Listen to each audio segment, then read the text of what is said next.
जागृत, स्वप्न और सुसुप्ति, इन तीनों अवस्थाओं को पृथक रूप से जानने से तुरीयावस्था का भी ज्ञान हो जाता है। तुरीया है चौथी अवस्था।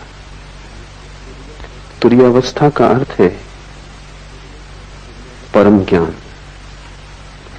तुरीयावस्था का अर्थ है कि किसी प्रकार का अंधकार भीतर न रह जाए, सभी ज्योतिर्मय हो उठे, जरा सा कोना भी अंतस का अंधकारपूर्ण न हो, कुछ भी न बचे भीतर जिसके प्रति हम जागृत नहीं हो गए। बाहर और भीतर सब और जागृति का प्रकाश फैल जाए। अभी जहां हम हैं वहां या तो हम जागृत होते या हम स्वप्न में होते या हम सुसुप्ति में होते। चौथे का हमें कुछ भी पता नहीं। जब हम जागृत होते हैं तो बाहर का जगत तो दिखाई पड़ता है, हम खुद अंधेरे में होते। वस्तुएं तो दिखाई पड़ती हैं लेकिन स्वयं का कोई बोध नहीं होता। संसार तो दिखाई पड़ता है लेकिन आत्मा की कोई प्रतीति नहीं होती। ये आधी जागृत अवस्था है जिसको हम जागरण कहते हैं। सुबह नींद से उठकर वो अधूरा जागरण है, और अधूरा भी कीमती नहीं, क्योंकि व्यर्थ तो दिखाई पड़ता है और सार्थक दिखाई नहीं पड़ता। कूड़ा करकट तो दिखाई पड़ता है, हीरे अंधेरे में खो जाते। खुद तो हम दिखाई नहीं पड़ते कि कौन है, और सारा संसार दिखाई पड़ता है। दूसरी अवस्था है स्वप्न की। हम तो दिखाई पड़ते ही नहीं स्वप्न में, बाहर का संसार भी खो जाता है। सिर्फ संसार से बने हुए प्रतिबिंब मन में तैरते, उन्हीं प्रतिबिंबों को हम जानते और देखते। जैसे कोई दर्पण में देखता हो चांद को, या झील पर कोई देखता हो आकाश के तारों को। सुबह जागकर हम वस्तुओं को सीधा देखते हैं, स्वप्न में हम वस्तुओं के प्रतिबिंब देखते हैं, वस्तुएं भी नहीं दिखाई पड़ती। और तीसरी अवस्था है जिससे हम परिचित हैं, बाहर का जगत भी खो जाता है, वस्तुओं का जगत भी अंधेरे में हो जाता है, और प्रतिबिंब भी नहीं दिखाई पड़ते, स्वप्न भी तिरोहित हो जाता है। तब हम गहन अंधकार में पड़ जाते हैं। उसी को हम सुसुप्ति कहते हैं। सुसुप्ति में न तो बाहर का ज्ञान रहता न भीतर का। जागृत में बाहर का ज्ञान रहता है, और जागृत और सुसुप्ति के बीच की एक मध्य कड़ी है स्वप्न, जहां बाहर का ज्ञान तो नहीं होता लेकिन बाहर की वस्तुओं से बने हुए प्रतिबिंब हमारे मस्तिष्क में तैरते हैं और उन्हीं का ज्ञान होता है। चौथी अवस्था है तुरीया, वही सिद्धावस्था है। सारी चेष्टा उसी को पाने के लिए, सब ध्यान सब योग तुरीयावस्था को पाने के उपाय। तुरीयावस्था का अर्थ है भीतर और बाहर दोनों का ज्ञान। अंधेरा कहीं भी नहीं, न तो बाहर और न भीतर। पूर्ण जागृति, जिसको हमने बुद्धत्व कहा है, महावीर ने जिनत्व कहा है। न तो बाहर अंधकार है न भीतर, सब तरफ प्रकाश हो गया है। वस्तुओं को भी हम जानते हैं, स्वयं को भी हम जानते हैं। ऐसी जो चौथी अवस्था है वो कैसे पाई जाए, इसके ही ये सूत्र है। पहला सूत्र है जागृत, स्वप्न और सुसुप्ति, इन तीनों अवस्थाओं को पृथक रूप से जान लेने से तुरीयावस्था का ज्ञान हो जाता है। अभी हम जानते तो हैं लेकिन पृथक रूप से नहीं जानते। जब हम स्वप्न में होते हैं तब हमें पता नहीं चलता कि मैं स्वप्न देख रहा हूं, तब तो हम स्वप्न के साथ एक हो जाते। सुबह जाग के पता चलता है कि रात सपना देखा, लेकिन अब तो वो अवस्था खो चुकी। जब अवस्था होती है तब हम पृथक रूप से नहीं जान पाते, तादात्म्य हो जाता है।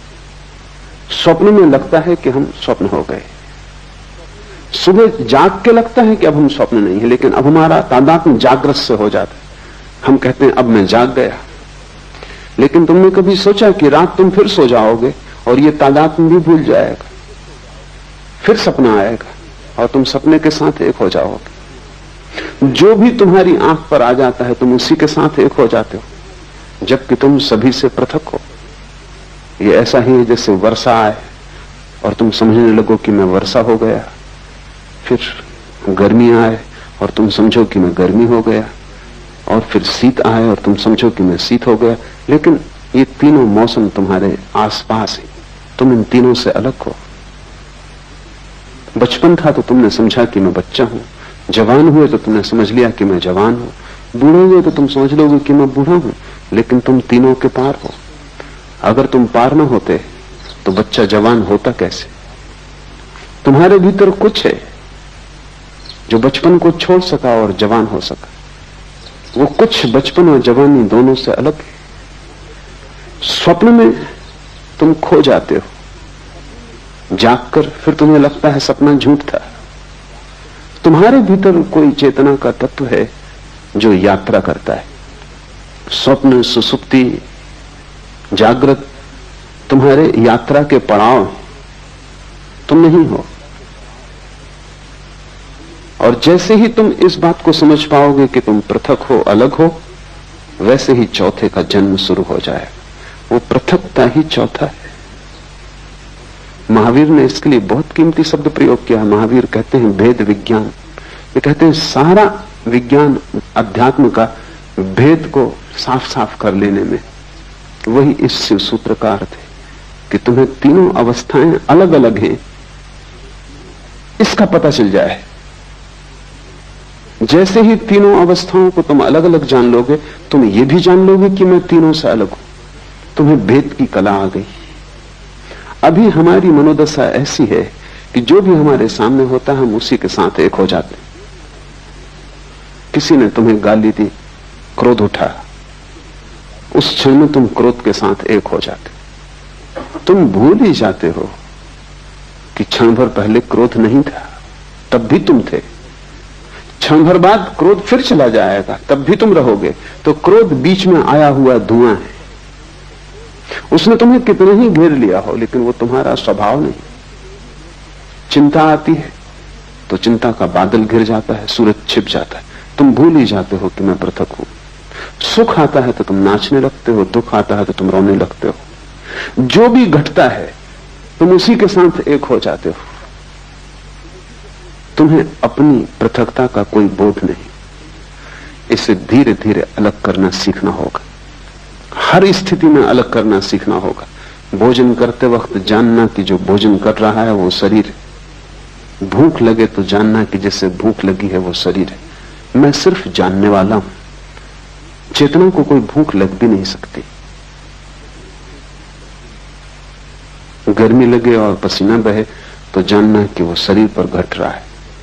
इसका यह अर्थ नहीं कि तुम गर्मी में बैठे रहना और पसीना बहने देना, हटना, सुविधा बनाना, लेकिन शरीर के लिए ही सुविधा बनाई जा रही। तुम सिर्फ जानने वाले हो। धीरे धीरे प्रत्येक घटना जो तुम्हें घेरती है तुम उससे अपने को अलग करते जाना। कठिन है पृथक करना, क्योंकि बहुत बारीक फासला है, सीमा रेखा साफ नहीं है। क्योंकि अनंत जन्मों में तुमने तादात्म्य करना ही सीखा है, तोड़ना नहीं सीखा है। तुमने हमेशा अपने को जोड़ना सीखा है स्थितियों के साथ, तुम तोड़ने की बात ही भूल गए। इसका नाम ही बेहोशी है, ये जो तुमने जोड़ना सीख लिया है। एक सुबह मुल्ला नसरुद्दीन अस्पताल में अपने मित्र के पास बैठा। मित्र ने आंख खोली और उसने कहा कि नसरुद्दीन क्या हुआ? मुझे कुछ याद भी नहीं आता। नसरुद्दीन ने कहा कि रात तुम जरा ज्यादा पी गए और फिर तुम खिड़की पे चढ़ गए और तुमने कहा कि मैं उड़ सकता हूं, और तुम उड़ गए। 3 मंजिल मकान पर थे। घटना जाहिर है, सब हड्डियां पसलियां टूट गई। मित्र ने उठने की कोशिश की और कहा कि नसरुद्दीन, और तुम वहां थे और तुमने ये होने दिया, और तुम किस तरह के मित्र हो? नसरुद्दीन ने कहा ये बात मत उठाओ। उस समय तो मुझे भी लग रहा था कि तुम ये कर सकते हो, यही नहीं, अगर मेरे पजामे का नाड़ा थोड़ा ढीला ना होता तो मैं तुम्हारे साथ आ रहा था। तो कहां उड़ने में पजामा संभालूंगा, इसलिए मैं रुक गया और बच गया। तुम ही थोड़ी पी गए थे, मैं भी पी गया था। बेहोशी का अर्थ है जो भी चित्त में दशा आ जाए उसी के साथ एक हो जाना। शराबी को एक ख्याल आ गया कि उड़ सकता हूं, तो अब वो भेद नहीं कर सकता। सोचने के लिए जगह नहीं है, विवेक के लिए सुविधा नहीं है, इसी के साथ एक हो गया। तुम्हारा जीवन इसी शराबी जैसा है। मानो कि तुम खिड़कियों से नहीं उड़ते, और माना कि तुम अस्पताल में नहीं पाए जाते और हड्डियां नहीं तोड़ लेते, लेकिन बहुत गौर से देखोगे तो तुम अस्पताल में ही हो, तुम्हारी सब हड्डियां टूट गई, क्योंकि तुम्हारा पूरा जीवन एक रोग है, और उस रोग में सिवाय दुख और पीड़ा के कुछ हाथ आता नहीं। सब जगह तुम गिरे हो, सब जगह तुमने अपने को तोड़ा है, और सारे तोड़ने के पीछे एक ही मूर्छा का सूत्र है कि जो भी घटता है तुम उससे फासला नहीं कर पाते। थोड़े दूर हटो, एक एक कदम लंबी यात्रा है, क्योंकि हजारों लाखों जन्मों में जिसको बनाया है उसको मिटाना भी आसान नहीं होगा, पर टूटना हो जाता है, क्योंकि वही सत्य है। तुमने जो भी बना लिया है वो असत्य है, इसलिए हिंदू इसे माया कहते हैं। माया का अर्थ है कि तुम जिस संसार में रहते हो वो झूठ है। इसका यह अर्थ नहीं कि बाहर जो वृक्ष है वो झूठ है और पर्वत जो है वो झूठ है और आकाश में चांद तारे हैं वो झूठ है, नहीं। इसका केवल इतना ही अर्थ है कि तुम्हारा जो तादात्म्य है वो झूठ है, और उसी तादात्म्य से तुम जीते हो, वही तुम्हारा संसार है। कैसे तादात्म्य टूटे? तो पहले तो जागने से शुरू करो, क्योंकि वही थोड़ी सी किरण जागरण की है। स्वप्न से तो तुम कैसे शुरू करोगे? मुश्किल होगा। और सुसुप्ति का तो तुम्हें कोई पता नहीं है, वहां तो सब होश खो जाता है। जागृत से शुरू करो। साधना शुरू होती है जागृत से, वो पहला कदम। फिर दूसरा कदम है स्वप्न, और तीसरा कदम है सुसुप्ति।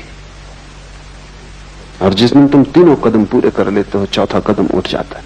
वो चौथा कदम है तुरीयावस्था, वो सिद्धावस्था है। जागृत से शुरू करो, क्योंकि वही रास्ता है, इसलिए उसको जागृत कहा है। वो जागृत है भी नहीं, क्योंकि कैसी जागृति जब तुम वस्तुओं में खोए हुए हो और अपने प्रति तुम्हें कोई भी होश नहीं। इसको क्या जागरण कहना? नाम मात्र को जागरण है, लेकिन इसको जागृत कहा है। ठीक जागृत तो हमने बुद्ध पुरुषों को कहा है, लेकिन ये जागरण है इस अर्थ में कि इसमें थोड़ी सी संभावना जागने की है। तो पहले तुम जागरण से शुरू करो। भूख लगे भोजन देना, लेकिन इस स्मरण को साधे रखना कि भूख शरीर को लगती है, मुझे नहीं।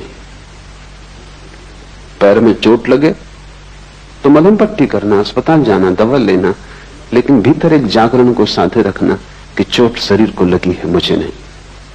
इतने स्मरण को रखने से ही तुम पाओगे कि 99% पीड़ा तिरोहित हो गई।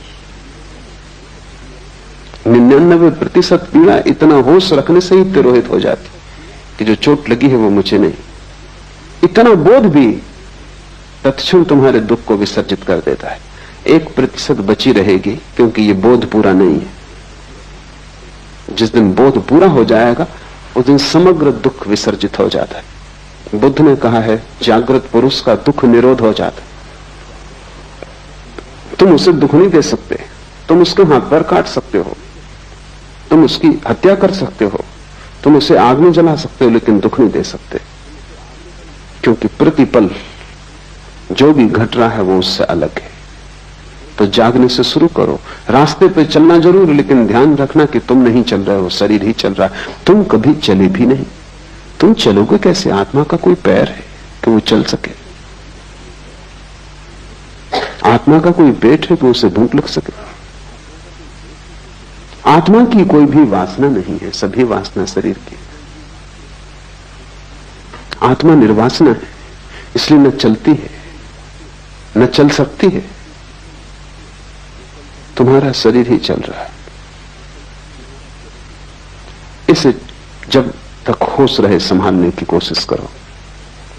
धीरे धीरे धीरे एक बड़ा अनूठा आह्लादकारी अनुभव होगा कि रास्ते पर तुम चलते हुए अचानक किसी दिन पाओगे कि तुम्हारे भीतर दो हिस्से हो गए, एक चल रहा है और एक नहीं चल रहा है, एक भोजन कर रहा है और एक नहीं भोजन कर रहा है। उपनिषद कहते हैं एक ही वृक्ष पर बैठे हैं दो पक्षी। ऊपर का पक्षी शांत है, न हिलता न डुलता, न रोता न हंसता, न आता न जाता, बस बैठा है शांत। नीचे का पक्षी बड़ा बेचैन, इस डाल से उस डाल पर उछलता है, इस फल को पकड़ता है, उसको पकड़ता है, बड़े सपने देखता है, बड़ी दौड़ धूप करता है। वो दोनों पक्षी तुम्हारे भीतर है। वो जो वृक्ष है वो तुम हो। एक तुम्हारे भीतर पक्षी है जो कभी हिला डुला नहीं, जो बस बैठा देख रहा है। उस पक्षी को हमने साक्षी कहा है। जीसस ने कहा है एक ही बिस्तर पर तुम सोते हो, उसमें एक मरा हुआ है और एक सदा जीवित, और एक सदा से मरा हुआ है और एक सदा जीवित रहेगा। वो बिस्तर तुम ही हो। जब रात तुम बिस्तर पर सोते हो तो एक उसमें मुर्दा है और एक उसमें शाश्वत चैतन्य है। पर फर्क करना, फासला करना, कठिन श्रम, उद्यम की जरूरत है। तो पहले तो तुम दिन से कोशिश करो, सुबह जब उठते हो, जब पहली किरण आती है होश की, तभी से तुम साधने की कोशिश करो। हजारों प्रयास करोगे तब कहीं एक प्रयास सफल होगा, पर एक भी सफल हो जाए तो तुम पाओगे कि हजारों साल भी मेहनत करनी महंगी नहीं थी। क्योंकि एक क्षण को भी तुम्हें यह पता चल जाए कि जो चल रहा है वो तुम नहीं, जो रुका है वो तुम हो, जो वासना से भरा है वो तुम नहीं, जो सदा निर्वासना है वो तुम हो, जो मरण धर्म है वो तुम नहीं, जो अमृत का स्रोत है वो तुम हो। एक क्षण को भी इसका पता चल जाए तो एक क्षण को भी तुम महावीर या बुद्ध हो जाओ या शिवत्व को उपलब्ध हो जाओ तो तुमने महासंपदा का द्वार खोल लिया। फिर यात्रा सरल है। स्वाद के बाद यात्रा बड़ी सरल है, स्वाद के पहले ही सारी कठिनाई है। दिन से शुरू करो, और अगर तुमने दिन से शुरू किया तो तुम धीरे धीरे सफल हो जाओगे, स्वप्न में भी। गुरुजीएफ इस सदी का एक बहुत बड़ा गुरु, महागुरु, वो अपने साधकों को पहले तो दिन में होश रखना सिखाता था, फिर स्वप्न में होश रखना सिखाता था। तो उसकी प्रक्रिया थी कि जब तुम सोने लगो तब एक ही बात स्मरण रखो कि ये स्वप्न है। अभी स्वप्न शुरू नहीं हुआ, तुम अभी जागे हो, तभी से तुम ये सूत्र अपने भीतर दोहराने लगो कि जो मैं देख रहा हूं ये स्वप्न है। कमरे को चारों तरफ देखो और ये भाव मन में गहरा करो कि जो मैं देख रहा हूं ये स्वप्न है। बिस्तर को छुओ और ये भाव गहरा करो कि जो मैं छू रहा हूं ये स्वप्न है। अपने हाथ को ही अपने हाथ से स्पर्श करो और अनुभव करो कि जो मैं छू रहा हूं ये स्वप्न है। ऐसे भाव को करते करते तुम सो जाओ। ये भाव की सतत धारा तुम्हारे भीतर बनी रहेगी। कुछ ही दिनों में तुम पाओगे कि बीच स्वप्न में तुम्हें अचानक याद आ जाता है कि ये स्वप्न है, और जैसे ही याद आता है स्वप्न उसी क्षण टूट जाता है। क्योंकि स्वप्न के चलने के लिए मूर्छा जरूरी है, वो बिना मूर्छा के स्वप्न नहीं चल सकता।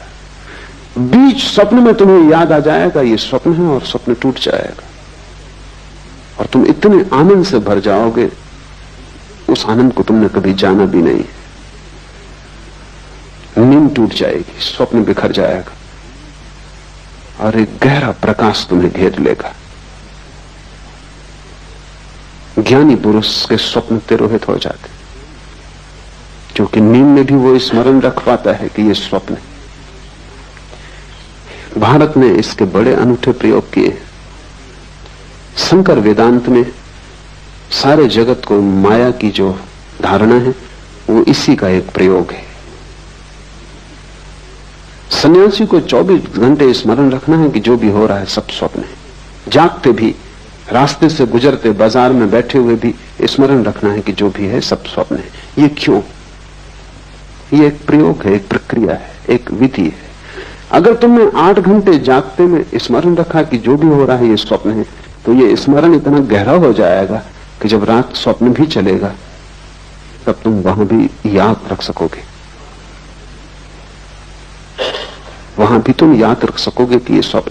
अभी तुम याद नहीं रख पाते अगर ठीक से समझो तो अभी भी तुम उल्टे अर्थों में यही कर रहे हो। 24 घंटे जब तुम जागते हो तब तुम समझते हो जो भी देख रहा हूं ये सत्य है। इसी प्रतीति के कारण रात सपने को देख के भी तुम समझते हो कि जो मैं देख रहा हूं वो सत्य है, क्योंकि ये प्रतीति गहरी हो जाती। सपने से झूठा और क्या होगा। और तुमने कितनी बार रोज सुबह उठ के नहीं पाया कि सपना झूठा है, व्यर्थ है, लेकिन फिर दोबारा तुम सोते हो और फिर वही भूल होती। क्यों ये भूल बार बार होती?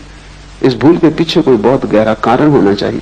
वो कारण ये है कि तुम जो भी देखते हो जागृत में उसको तुम समझते हो ये सत्य है।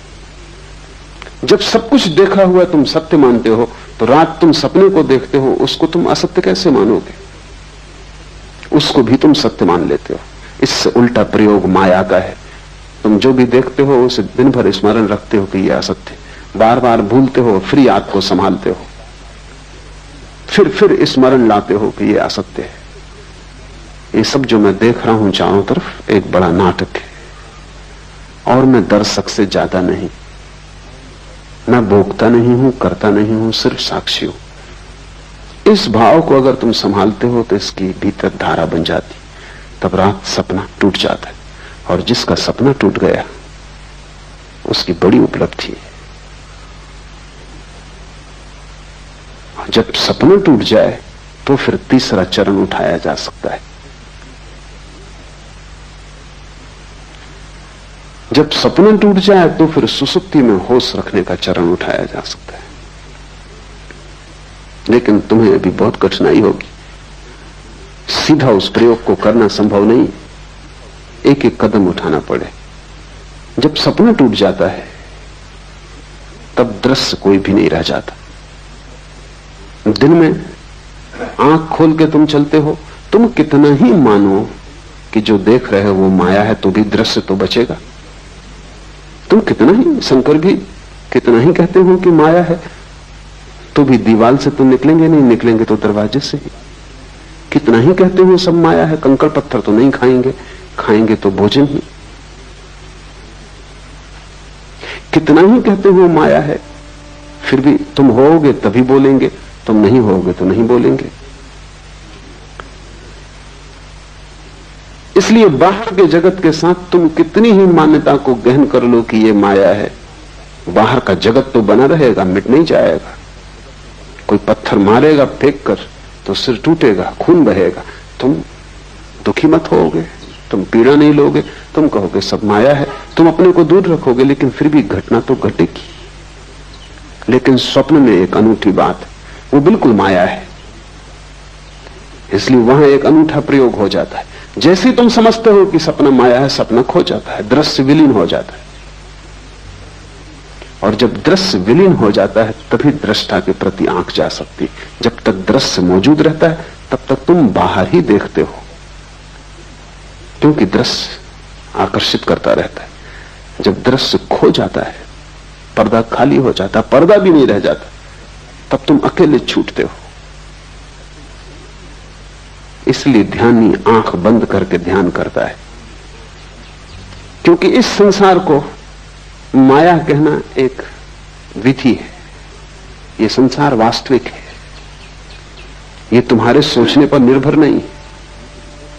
अगर ये स्वप्न भी है तो ब्रह्म का है,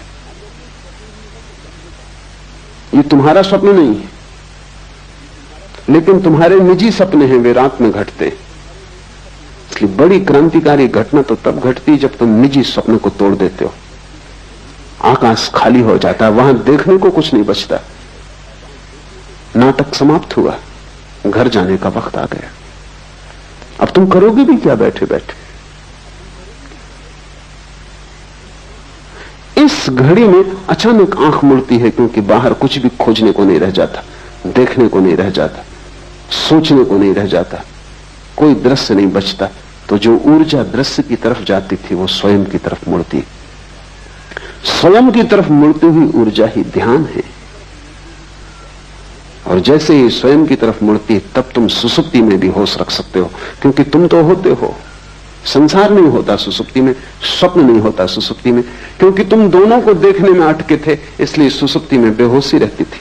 अब तुम्हारी अटक टूट गई, अब दृश्य से तुम्हारा कोई संबंध न रहा। अब दृश्य के बिना भी तुम हो सकते हो। अब दिया जलता है, उसकी दिए को कोई फिक्र नहीं कि दिए के प्रकाश में कोई गुजरता है या नहीं गुजरता। अब तुम्हारा जीवन भीतर की तरफ मुड़ेगा, तब तुम सुसुप्ति में जाग जाओगे। स्वप्न के टूटने पर जो प्रयोग करने का है वो ये है कि जैसे ही स्वप्न टूट जाए आंख मत खोलना, क्योंकि आंख खोली तो जगत बाहर मौजूद है, फिर दृश्य मिल जाएगा। जब स्वप्न टूट जाए तो आंख मत खोलना, गौर से देखे चले जाना शून्य को। स्वप्न खो गया, जहां स्वप्न था अब वहां स्वप्न नहीं। तुम गौर से उस शून्य को देखे चले जाना। उस शून्य को देखने में ही तुम पाओगे कि तुम्हारी चेतना भीतर की तरफ मुड़ने लगी, अंतर्मुखी हो गई। तब तुम सुसुप्ति में भी जागे रहोगे। यही कृष्ण ने गीता में कहा है कि जब सब सो जाते हैं तब भी योगी जागता है। जो सबके लिए निद्रा है वो योगी के लिए निद्रा नहीं, वो सुसुप्ति में भी जागा हुआ है। और जब तुम तीनों को पृथक पृथक देख लेते हो तब तुम चौथे हो गए, अपने आप चौथे हो गए।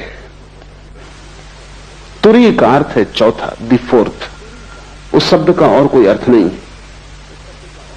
उसे कोई शब्द का अर्थ देने की जरूरत भी नहीं है, बस चौथा कहना काफी है।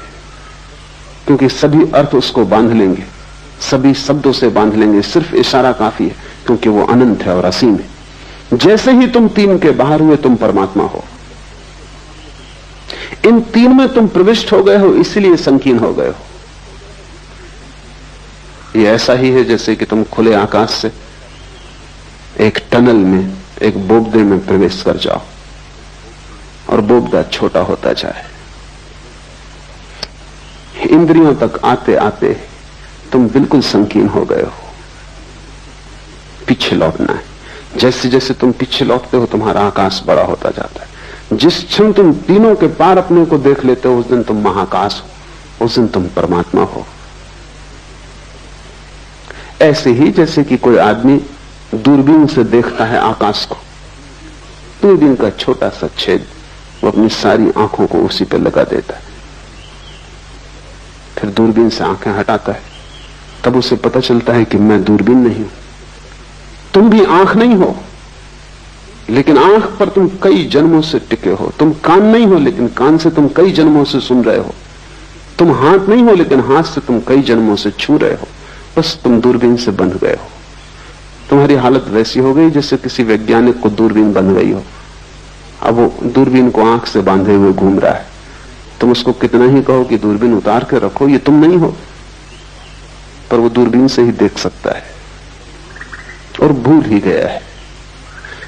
ये विस्मृति है। इस विस्मृति को तोड़ने की प्रक्रिया है। जागृत से शुरू करो, सुसुप्ति पर पूर्ण होने दो।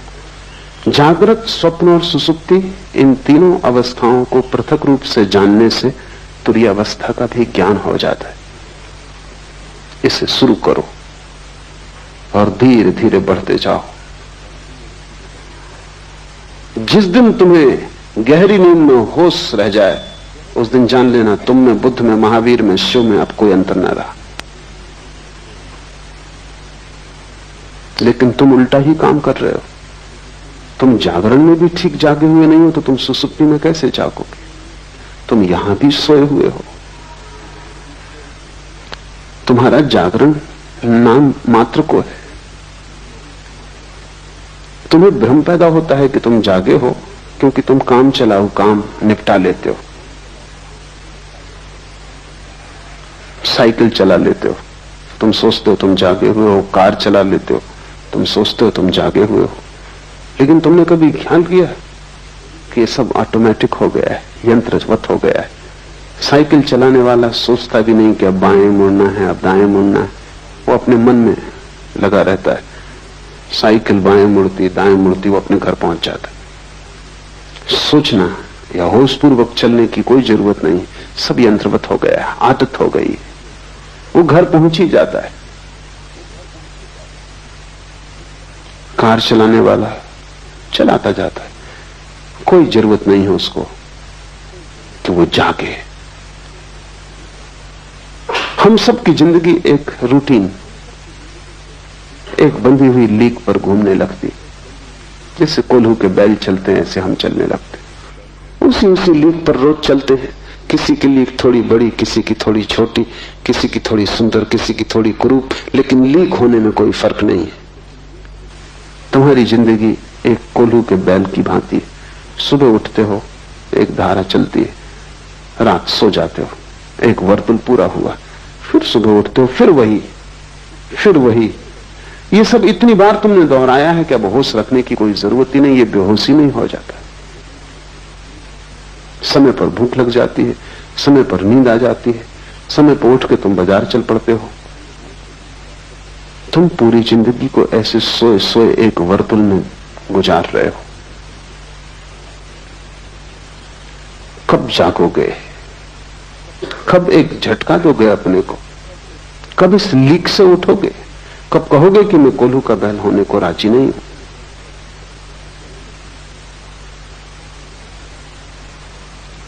जिस दिन तुम्हें झटका देने का ख्याल आ जाएगा, उसी दिन से परमात्मा की यात्रा शुरू हो जाती। मंदिर जाने से तुम धार्मिक नहीं होते, क्योंकि वो भी तुम्हारी कोल्हू की लीक का हिस्सा है। तुम वहां भी चले जाते हो, क्योंकि तुम सदा जाते रहे हो, क्योंकि तुम्हारे माँ बाप जाते रहे, उनके माँ बाप जाते रहे इसी मंदिर में, इसी शास्त्र को तुम पढ़ते रहे हो, तो तुम पढ़ते चले जाते हो। लेकिन ये कोल्हू की लीक है। क्या तुम कभी होशपूर्वक मंदिर गए? होशपूर्वक अगर तुम जा सको तो मंदिर जाने की जरूरत न रह जाएगी। जहां होश हो जाएगा तुम वहीं पाओगे मंदिर है। होश मंदिर है। लेकिन ईसाई चला जा रहा है चर्च की तरफ, सिख चला जा रहा है गुरुद्वारा की तरफ, हिंदू चला जा रहा है मंदिर की तरफ, बंधे हुए अपनी अपनी लीक पर। तुम्हारी ये सोई सोई अवस्था तुम्हारे अतिरिक्त कोई भी नहीं तोड़ सकता। तो पहली बात जान लेनी जरूरी है कि तुम्हारा जागृत भी सोया हुआ है और योगी का सुसुप्ति भी जागी हुई होती। तुम बिल्कुल उल्टे योगी हो। और जिस दिन तुम इससे विपरीत हो जाओगे, उसी दिन जीवन का सार सूत्र तुम्हारे हाथ आ जाएगा। तीनों को अलग अलग जान लो तो जानने वाला तीनों से अलग हो जाता है। तुम मात्र ज्ञान हो, इसके अतिरिक्त कुछ भी नहीं। तुम सिर्फ होश मात्र हो, लेकिन तीनों से अपने को तोड़ो। पढ़ता था मैं एक सूफी फकीर के संबंध में, जुन्नत के बाबत। कोई उसे गाली दे जाता तो वो कहता कि कल आके उत्तर दूंगा। कल जाके कहता कि अब उत्तर की कोई जरूरत नहीं। तो आदमी पूछता कि कल मैंने गाली दी, कल तुमने क्यों उत्तर न दिया? कि तुम अनूठे आदमी हो, गाली किसी को दो तो वो उसी वक्त उत्तर देता, क्षण भर नहीं रुकता। जुन्नत ने कहा कि मेरे गुरु ने कहा है कि अगर जल्दी की तो मूर्छा हो जाती, तो थोड़ा वक्त देना। कोई गाली दे, उसी वक्त अगर उत्तर दिया तो उत्तर मूर्छा में दिया जाएगा, क्योंकि गाली तुम्हें घेरे होगी, उसका ताप तुम्हें पकड़े होगा, उसका धुआं अभी आंखों में होगा। थोड़ा बादल को गुजर जाने दो, 24 घंटे का वक्त दो, फिर उत्तर देना। और जुन्नत कहता कि मेरा गुरु बहुत चालबाज आदमी था, क्योंकि जब से मैं उत्तर ही नहीं दे पाया। 24 घंटा कोई रुक जाए क्रोध करने को तो तुम सोचते हो क्रोध कर पाएगा। 24 मिनट भी रुक जाए तो क्रोध असंभव है, 24 सेकंड रुक जाए तो क्रोध असंभव है। सच तो यह है कि 1 सेकंड भी अगर रुक जाए और देख ले तो क्रोध असंभव है। लेकिन तुम रुकते ही नहीं। उधर किसी ने गाली दी, जैसे किसी ने बिजली का बटन दबाया, इधर तुम्हारा पंखा चला। इसमें रत्ती भर का फासला नहीं है, इसमें जरा सी भी संध नहीं है, और तुम सोचते हो कि तुम बड़े होशपूर्ण हो। तुम मालिक भी नहीं हो अपने। बेहोश आदमी अपना मालिक हो भी नहीं सकता। कोई भी बटन दबाता है और तुम्हें चलाता है। कोई आया, तुम्हारी खुशामद की और तुम खिलखिला गए, गदगद हो गए। किसी ने तुम्हारा अपमान किया और तुम आंसुओं से भर गए। तुम मालिक हो अपने, या हर कोई तुम्हें चलाता है? और जो तुम्हें चला रहे हैं वो भी अपने मालिक नहीं, तुम गुलामों के गुलाम हो। और बड़ा मजा है कि सब एक दूसरे को चलाने में कुशल है और उनमें से एक भी होश में नहीं। इससे बड़ा और कोई अपमान नहीं हो सकता आत्मा का कि हर कोई तुम्हें चलाता है। मुल्ला नसरुद्दीन एक दफ्तर में काम करता था। सभी नाराज थे उसके काम से, क्योंकि काम तो कुछ था ही नहीं। या तो वो सोया रहता या झपकी खाता रहता। आखिर दफ्तर के लोग परेशान इतने हो गए कि धीरे धीरे लोगों ने उसको कहना भी शुरू कर दिया। मालिक ने भी कहा, डांटा डपटा भी, लेकिन उसमें कुछ फर्क न हुआ। इतना अपमान और सब उपद्रव के कारण उसने इस्तीफा दिया। बदलना तो मुश्किल था, इस्तीफा देना आसान था। बहुत से लोग जो संसार से भागते हैं संन्यास की तरफ, वो इस्तीफा दे रहे हैं। बदलना तो मुश्किल है, इस्तीफा देना सदा आसान। उसने इस्तीफा दिया। सारा दफ्तर प्रसन्न हुआ इस्तीफे से। लोग इतने प्रसन्न हो गए कि मालिक ने कहा कि वो जब अपनी तरफ से जा रहा है तो विदाई समारोह करना उचित है। और हम इतने परेशान थे इससे, और ये छोड़ रहा है और छुड़ाने का कोई उपाय नहीं था। एक बोझ हो गया था, इसलिए ठीक से, और सच में ही खुश थे वो, इसलिए विदाई समारोह काफी अच्छी तरह आयोजित किया। मिठाई, खाना पीना सब इकट्ठे हुए। नसरुद्दीन बड़ा हैरान हुआ और सभी ने दो दो शब्द उसकी प्रशंसा में भी कहे, क्योंकि विदाई के वक्त नसरुद्दीन खड़ा हुआ गदगद, आंख से आंसू झर रहे हैं। उसने कहा, मैं अपना इस्तीफा वापस ले। मुझे पता ही नहीं था कि तुम सब इतना प्रेम मेरे लिए करते। अब इस जीवन में यहां से जाने का कोई कार्य नहीं।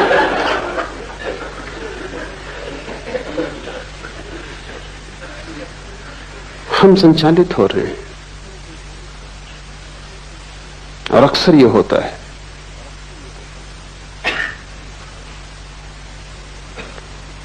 कि चारों तरफ पूरा संसार एक एक व्यक्ति को चला रहा है और मौसम चारों तरफ बदलता रहता है, हजारों तरह के लोग हैं। इसलिए तुम्हारे भीतर एक गहरा विभ्रम और एक कंफ्यूजन होगा ही, क्योंकि तुम एक से चालित नहीं हो। एक से चालित तो वही है जो भीतर जागा हुआ है। उसकी जिंदगी में एक स्पष्टता होगी, निरभ्रता होगी, उसके जीवन में एक सफाई होगी, एक निर्णय होगा, उसके जीवन में एक दिशा होगी। तुम्हारे जीवन में कोई दिशा नहीं हो सकती। तुम तो ऐसे जैसे कोई आदमी भीड़ में धक्के में चलता है, वो चल भी नहीं रहा, लेकिन भीड़ इतना धक्का दे रही है कि खड़ा भी नहीं रह सकता। कोई बाएं धक्का देता है तो वो बाएं चला जाता है, कोई दाएं धक्का देता है तो दाएं चला जाता है। तुम्हारी पूरी जिंदगी भीड़ में चलती हुई है। तुम गौर से देखो, समझ में आ जाएगा। कोई कुछ कह रहा है वो तुम करते हो, फिर कोई कुछ और कहता है वो तुम करते हो, फिर तुम्हारे भीतर इतने विरोधाभास हो जाते। एक आदमी मेरे परिचित हैं, चोट लग गई थी, थोड़ी सी चोट थी, रिक्शा उलट गया था, फिर अस्पताल से भी छूट गए, फिर 6 महीने भी बीत गए, भले चंगे भी हो गए, लेकिन फिर भी वो अपनी बैसाखी। तो मैं उनको पूछा, कभी बैसाखी कब छोड़ोगे? कहते, छोड़ना तो मैं भी चाहता हूं, मेरा डॉक्टर कहता है बेकार है, लेकिन मेरा वकील कहता है अभी रखो, जब तक मुकदमा तय न हो जाए। तो किसकी सुनूं? तुम्हारा वकील कुछ कहता है, तुम्हारा डॉक्टर कुछ कहता है, पत्नी कुछ कहती, पति कुछ कहता, बेटा कुछ कहता, बाप कुछ कहता। चारों तरफ तुम्हें चलाने वाले मालिक, करोड़ों मालिक हैं और तुम अकेले हो, और तुम सबकी सुनते हो। जो भी दबा देता है उसी की सुनते हो। तब तुम्हारे भीतर सब दरारें बढ़ जाती, खंड खंड हो जाता है व्यक्तित्व। जब तक तुम भीतर की न सुनोगे तब तक तुम अखंड नहीं हो सकते। मैं सन्यासी उसे कहता हूं जिसने भीतर की आवाज सुननी शुरू कर दी, और जब वो भीतर की आवाज पर सब दांव लगाने को राजी है। लेकिन भीतर की आवाज तुम्हें समझ में भी ना आएगी जब तक तुम बेहोश हो। तब तक अगर तुमने भीतर की आवाज समझी भी कि भीतर की है तो वो भीतर की ना होगी, वो भी बाहर की आवाज होगी। बेहोश आदमी को भीतर की आवाज का क्या पता। नहीं तो दिल्ली में बैठे सभी राजनीतिक अंतरात्मा की आवाज की बात करते। इंदिरा, गिरी, अंतरात्मा की आवाज। अंतरात्मा का पता कैसे सोए हुए आदमी को? कौन सी आवाज अंतरात्मा की तुम्हें कैसे पता? जो भी आवाज तुम्हारी वासनाओं को तृप्त करती मालूम पड़ती है, अंतर्वासना की आवाज, उसे तुम अंतरात्मा की आवाज कहते हो।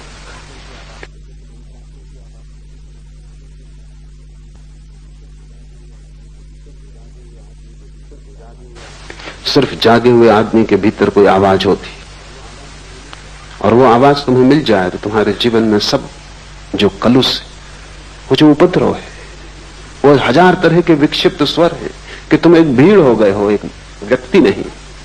तुम एक बाजार की तरह हो जिसमें सब चल रहा है। बंबई का शेयर बाजार हो तुम, सब चल रहा है। कुछ समझ में नहीं आता, कोई नए आदमी को समझ नहीं रहा है कि तुम क्या हो। कोई कुछ चिल्ला रहा है, कोई कुछ चिल्ला रहा है, सब तरह की आवाजें। तुम्हारी आवाज बिल्कुल खो गई है। तुरीय अवस्था का अर्थ है आत्मा को पहचानना, और इन 3 से तुम अपने को तोड़ो तो ही तुम आत्मा को पहचान सकोगे। छोटे छोटे प्रयोग शुरू करो। क्रोध आए, रुको, जल्दी क्या है? घृणा आए, थोड़ा रुको, थोड़ा संधि काल चाहिए, तभी उत्तर दो जबकि तुम होश में आ जाओ। उसके पहले उत्तर मत दो। और तुम पाओ कि तुम्हारी जिंदगी से पाप खोना शुरू हो गया, गलत अपने आप विसर्जित होने लगा। तुम अचानक पाओगे कि अब क्रोध का उत्तर देने की कोई जरूरत न रही। यह भी हो सकता है कि जिसने तुम्हारा अपमान किया था तुम उसे धन्यवाद देने भी जाओ, क्योंकि उसने भी तुम्हारा उपकार किया है, तुम्हें एक जागने का मौका दिया है। कबीर ने कहा है, निंदक नीरे राखी आंगन कुटी छबाए। वो जो तुम्हारी निंदा कर रहा है उसे तुम पास में ही संभाल के इंतजाम कर दो, उसको घर में ही ठहरा लो, क्योंकि वो तुम्हें जागने का मौका देगा। जो जो तुम्हें मूर्छित होने का मौका देता है, अगर तुम चाहो तो उसी मौके को तुम जागरण की भी सीढ़ी बना सकते हो। जिंदगी ऐसे है जिससे रास्ते पे बड़ा पत्थर पड़ा हो। जो ना समझे वो पत्थर को देख के लौट जाते हैं, वो कहते हैं रास्ता बंद है। जो समझदार है वो पत्थर पे चढ़ जाते, वो उसको सीढ़ी बना लेते हैं, और जैसे ही सीढ़ी बना लेते हैं और भी ऊपर का रास्ता उन्मुक्त हो जाता है। साधक के लिए एक ही बात स्मरण रखनी है कि जीवन का हर क्षण जागृति के लिए उपयोग कर लिया जाए। चाहे भूख हो, चाहे क्रोध हो, चाहे काम हो, चाहे लोभ हो, हर स्थिति को जागरण के लिए उपयोग कर लिया जाए। रत्ती रत्ती तुम इस तरह इकट्ठा करोगे जागरण, तो तुम्हारे भीतर ईंधन इकट्ठा हो जाएगा। उस ईंधन से जो ज्वाला पैदा होती है उसमें तुम पाओगे कि तुम न तो जागृत हो, न तुम स्वप्न हो, न तुम सुसुप्ति हो, तुम तीनों के पार पृथक हो।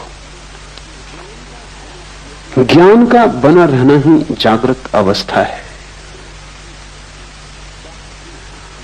बाहर की वस्तुओं के ज्ञान का बना रहना जागृत अवस्था है।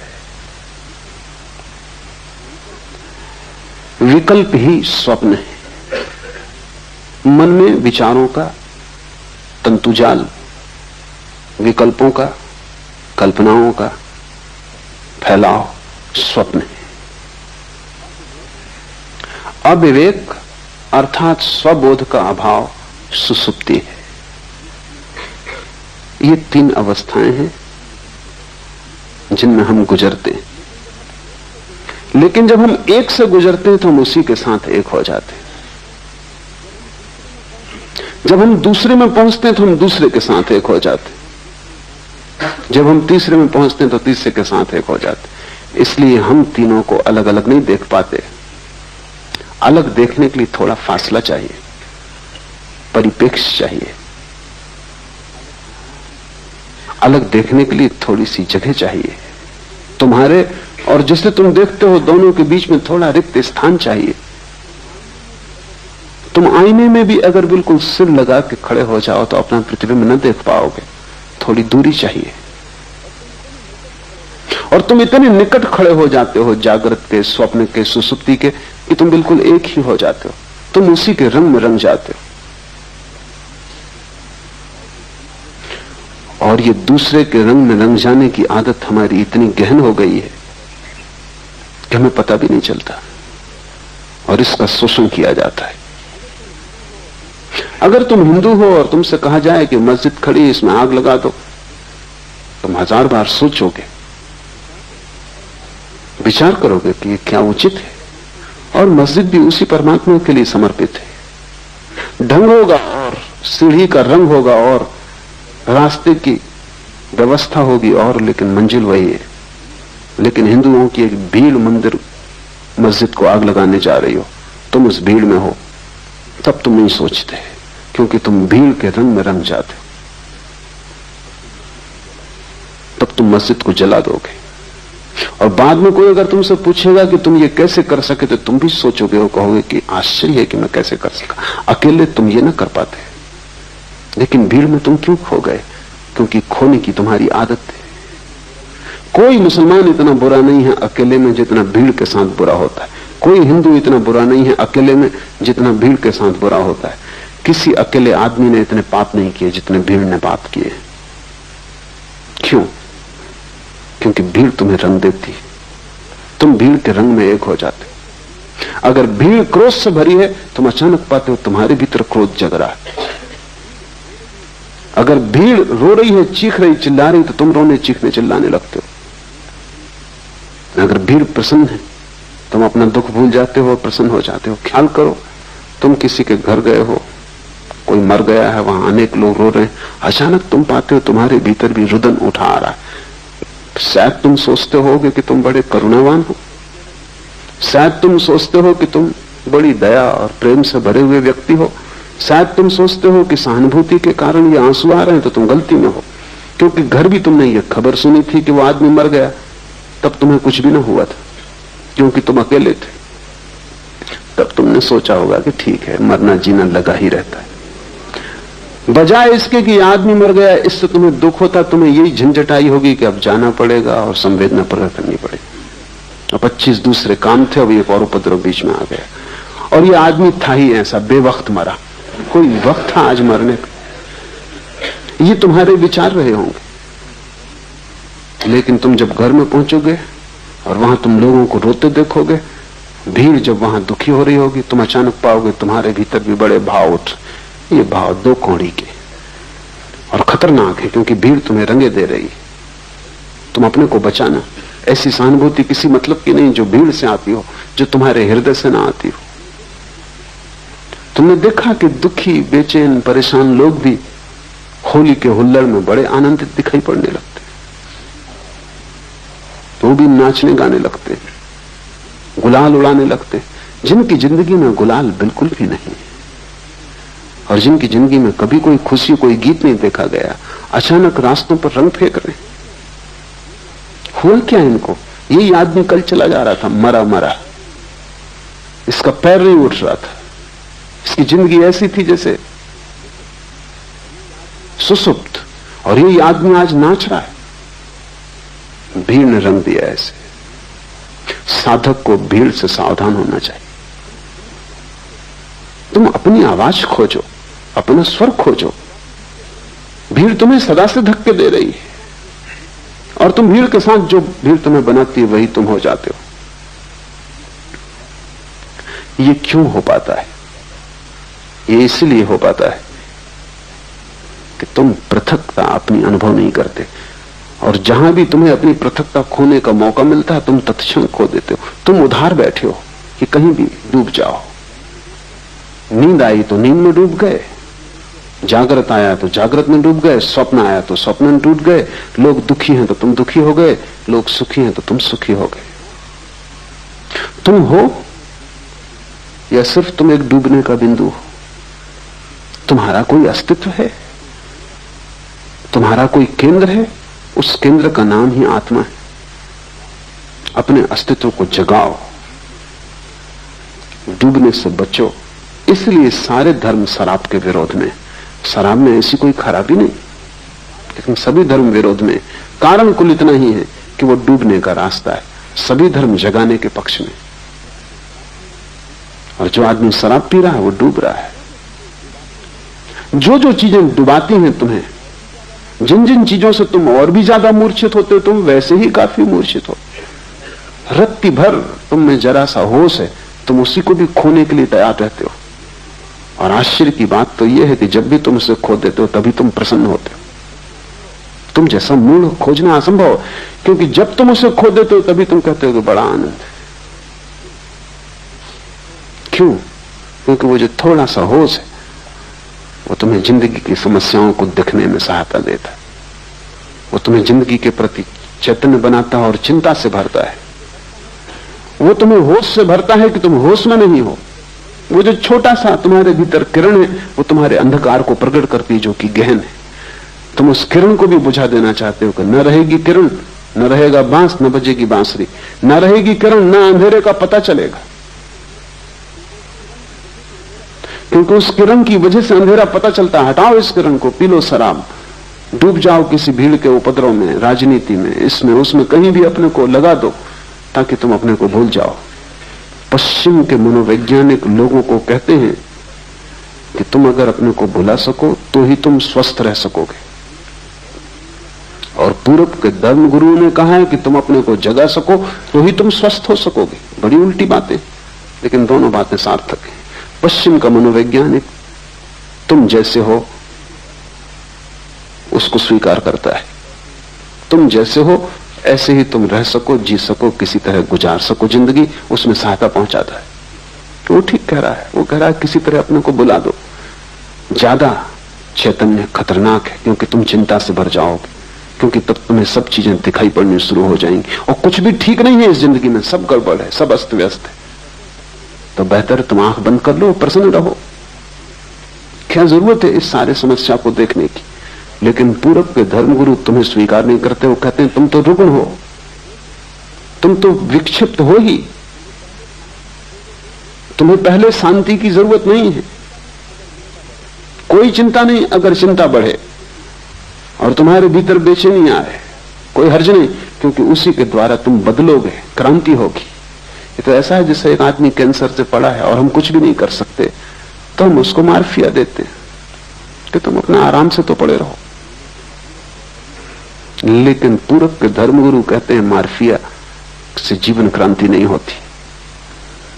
जगाओ, रूपांतरण हो सकता है, और आदमी जैसा है ये उसकी अंतिम अवस्था नहीं, ये उसकी प्रथम अवस्था तक नहीं।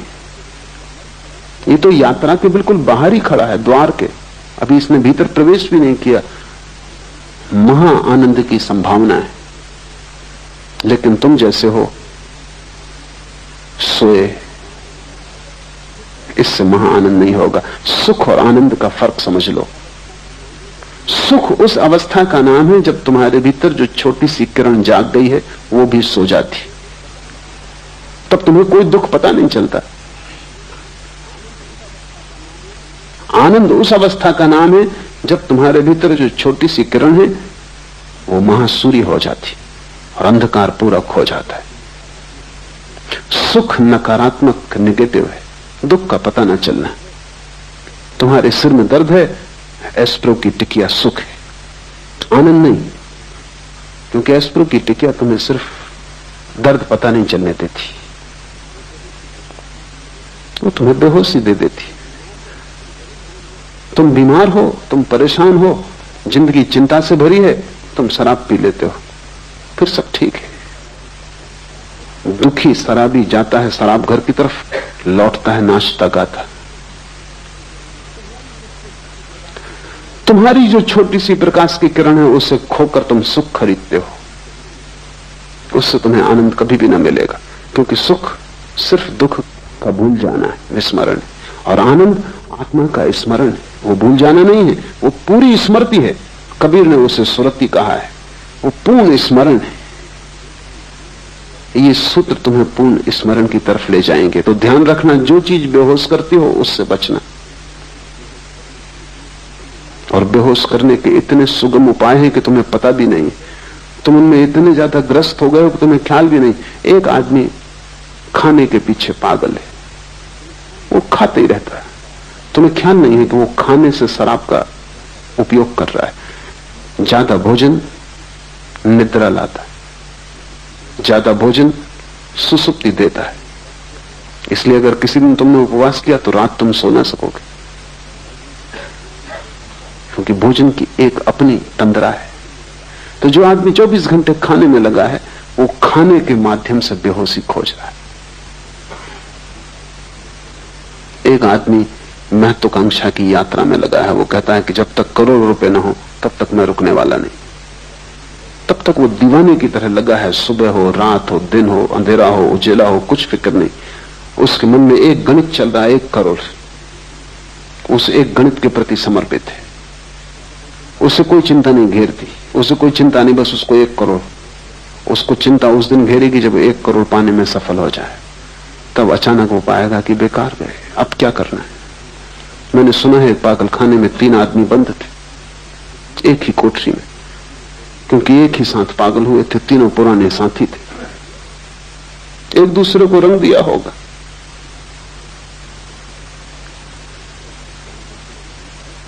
एक मनोवैज्ञानिक उनका अध्ययन करने आया था, तो उसने पागलखाने के डॉक्टर को पूछा कि इसमें नंबर 1 की क्या तकलीफ है। उसने कहा, ये नंबर 1 एक रस्सी में लगी हुई गांठ को खोलने का उपाय कर रहा था और खोल नहीं पाया, उसी में पागल हुआ। और ये दूसरा क्या कर रहा था, ये भी वही गांठ खोल रहा था रस्सी में लगी, और खोलने में सफल हो गया और इसीलिए पागल हुआ। उन्होंने वैज्ञानिक थोड़ा हैरान हुआ। उसने कहा, ये तीसरे सज्जन? उसने कहा, ये वो सज्जन है जिनने गांठ लगाई थी।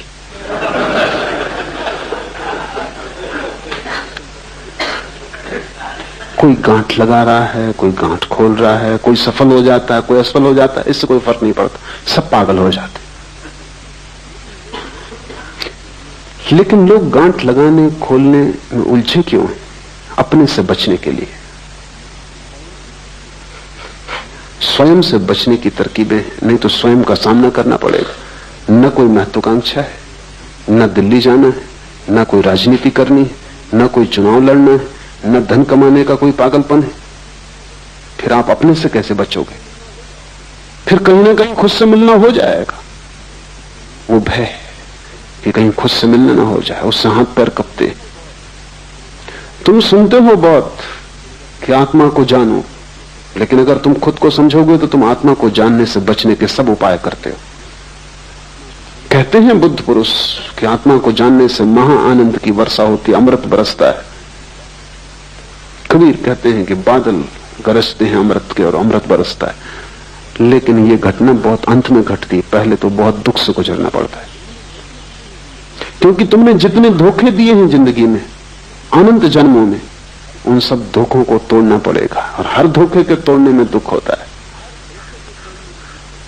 हर धोखे को तोड़ने में दुख होता है, क्योंकि धोखे ने एक मधुरता दी थी, एक नींद दी थी, एक बेहोशी दी थी। अब उसको तोड़ो, और बिना उनको तोड़े तुम पहुंच ना पाओगे उस जगह जहां आकाश अमृत के बादलों से भर जाता है और जहां आनंद की वर्षा होती। वो बीच का मार्ग ही तपश्चर्या है। जागने से शुरू करो तुम्हारे तप को, फिर स्वप्न में ले जाओ, फिर सुसुप्ति में ले जाओ। विकल्प स्वप्न है, चित्त का विकल्पों से भरे रहना स्वप्न की दशा है। तो ये मत सोचना कि तुम रात में ही सपना देखते हो, तुम दिन में भी देखते रहते हो। जरूरी नहीं कि तुम यहां बैठे हो तो तुम यहां बैठे हो सकता है तुम मुझे सुन भी रहे हो और सपना भी देख रहे हो। तुम्हारे भीतर 24 घंटे एक अंतर्धारा सपने की चलती रहती। जागने में भी भीतर तो एक सपना तुम्हें घेरे ही रहता है, कुछ ना कुछ चलता ही रहता है। कभी भी आंख बंद करो और तुम पाओगे कि भीतर कुछ चल रहा है।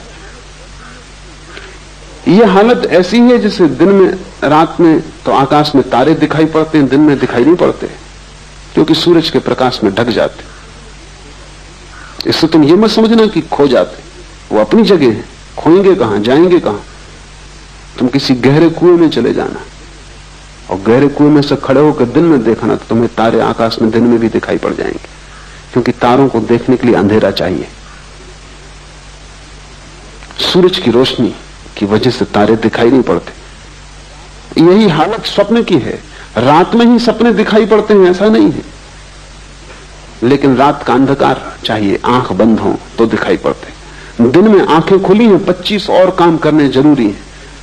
सपने तो भीतर बने रहते हैं, दिखाई नहीं पड़ते। दिन में भी तुम अगर आराम कुर्सी पर आंख बंद करके बैठ जाओ, तत्क्षण देवा स्वप्न शुरू हो जाएगा। वो चल ही रहा था, वो भीतर चलता ही रहता है, उसका एक अंतर सूत्र है। इस अंतर सूत्र को तोड़ना बहुत जरूरी, क्योंकि दिन में तुम तोड़ सको तो रात में तोड़ पाओगे, दिन में ही न तोड़ सके तो रात में कैसे तोड़ोगे। सभी मंत्रों का उपयोग इस अंतर सूत्र को तोड़ने के लिए किया जाता है। जैसे कि कोई एक आदमी को मंत्र दे दिया उसके गुरु ने कि तू काम कर, बाजार जा, सामान बेच, खरीद, लेकिन भीतर राम राम राम की अंतर्ध्वनि चलने दे। ये क्या है? अगर तुम काम करते वक्त भीतर राम की अंतर्ध्वनि चलने दो तो वो जो शक्ति स्वप्न बनती थी, स्वप्न की धारा बनती थी, वो राम की धारा बन जाएगी, क्योंकि वही शक्ति है जो भीतर सपना बनती। तो भीतर तुमने एक अपना ही सपना पैदा कर लिया, राम राम राम राम। बाहर तुम सब काम करते हो और भीतर तुम राम का अनुस्मरण करते हो। तो वो जो शक्ति तुम्हारे भीतर खाली पड़ी सपना देखती थी, वो राम का स्मरण बन जाएगी। इससे कुछ राम नहीं मिल जाएंगे, लेकिन सपने के तोड़ने में सहायता मिलेगी। और जिस दिन तुम रात नींद में भी पाओगे कि सपना नहीं चल रहा बल्कि राम की धारा चल रही, उस दिन समझ लेना कि दिन में सपना टूट गया। तो मंत्र की सफलता नींद में पता चलती, दिन में पता नहीं चलती। कैसे पता चलेगी? अगर तुम दिन भर राम का जप करते रहे हो तो रात सोते समय सपना पैदा नहीं होगा, राम की धारा चलेगी। ये धारा इतनी सघन हो सकती है कि तुम कल्पना भी नहीं कर सकते। स्वामी राम राम राम जपते रहते थे। तो एक रात हिमालय में ठहरे वो अपने एक मित्र के पास, सरदार पूर्ण सिंह के पास, अकेली कोठरी में थे। दूर पहाड़ में बनी कोठरी थी, वहां कोई पास था भी नहीं, मीलों तक। सरदार पूर्ण सिंह को कुछ नींद नहीं आई, कुछ मच्छर थे, कुछ गर्मी थी। तो वो बड़े हैरान हुए कि राम राम राम की आवाज चल रही कोठरी में। स्वामी राम तो सो गए। तो वो उठे, थोड़ा भय भी लगा कि यहां कोई तीसरा आदमी तो है नहीं, और ये राम की आवाज। तो दिया लेके सब तरफ देखा है, बाहर कोई भी नहीं है। कमरे में फिर आए तो और हैरानी हुई कि बाहर आवाज कम सुनाई पड़ती, कमरे में ज्यादा सुनाई पड़ती। और जैसे राम की खाट के पास पहुंचे तो आवाज और ज्यादा सुनाई पड़ने लगी। तो उन्होंने दिए से राम को देखा कि कहीं वो जाग के राम का स्मरण तो नहीं कर रहे। तो वो तो गहरी नींद में सो रहे हैं, गर्राटा आ रहा। तो वो बहुत हैरान हुए, करीब आके बैठ गए, कान लगा के सुनने लगे। पूरे शरीर के रोए रोए से राम की आवाज आ रही।